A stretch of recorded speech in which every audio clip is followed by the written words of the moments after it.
નમસ્કાર, તમે જોઈ રહ્યા છો Gujarati news YouTube channel. Viral video અને તાજા સમાચાર જોવા માટે અમારી આ ચેનલને સબસ્ક્રાઇબ કરો. ગોડાદરા પોલીસ સ્ટેશનમાં 2 દિવસ પહેલાં એક વિશાળ રણછોડભાઈ સાલવી કરીને 40 વર્ષના વ્યક્તિ આવ્યા હતા અને એણે ગોડાદરા પોલીસ સ્ટેશનમાં પોતાના વાઇફના મિસિંગ વિશેની ફરિયાદ દાખલ કરાવી છે, જેમાં એણે ડિટેલ આપી છે કે 4 દિવસ પહેલાં એ પોતાના ગોડાદરા વિસ્તારના ઘરમાંથી નીકળ્યા હતા ટુ વ્હીલર પર પોતાના વાઇફને લઈને અને કામથી માન દરવાજા પાસે એમને ડ્રોપ કર્યા હતા અને ત્યારથી એ મિસિંગ છે.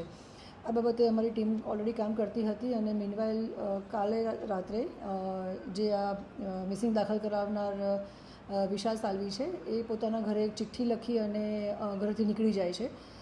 પોલીસ તપાસ દરમિયાન પોલીસ પણ ઇન્વેસ્ટિગેશન મિસિંગની કરી રહી હતી, એટલે એમના ફેમિલી મેમ્બરના કોન્ટેક્ટમાં હતા અને એમના જે ભોગ બનનાર અને જે હસબન્ડ છે વિશાલ, એના ઘરે એના દીકરા પાસેથી એક ચિઠ્ઠી મળે છે, જે ચિઠ્ઠીમાં વિશાલ લખીને જતા રહે છે કે ભાઈ મારી ભૂલ થઈ ગઈ છે અને આ રીતે એક ઘટના બની ચૂકી છે. એ સંદર્ભે પોલીસે તપાસ કરતાં જ્યારે ખબર પડી કે એનું જૂનું ઘર માન દરવાજા પાસે છે, તો બંધ મકાનમાંથી એક લાકડાના બક્સામાં ડેડ બોડી મળે છે.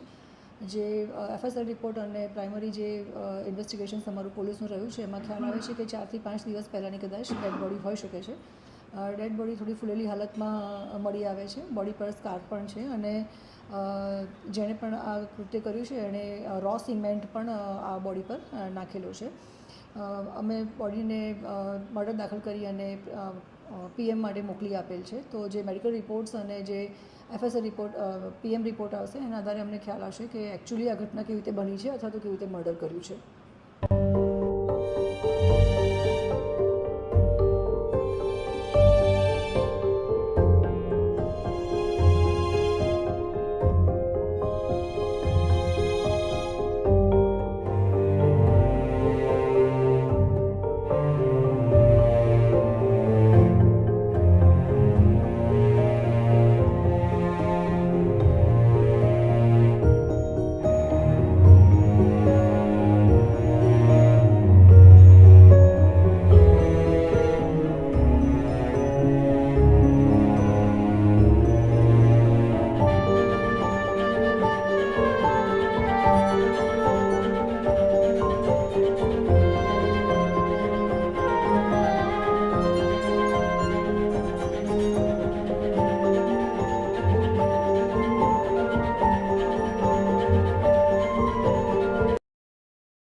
આ ન્યૂઝના રિપોર્ટર છે Arvind Rathod. Gujarati news YouTube channel, Surat. ગુજરાતથી તમને મહત્વના સમાચાર મળતા રહેશે, માટે જોતા રહો ગુજરાતી ન્યૂઝ. ધન્યવાદ.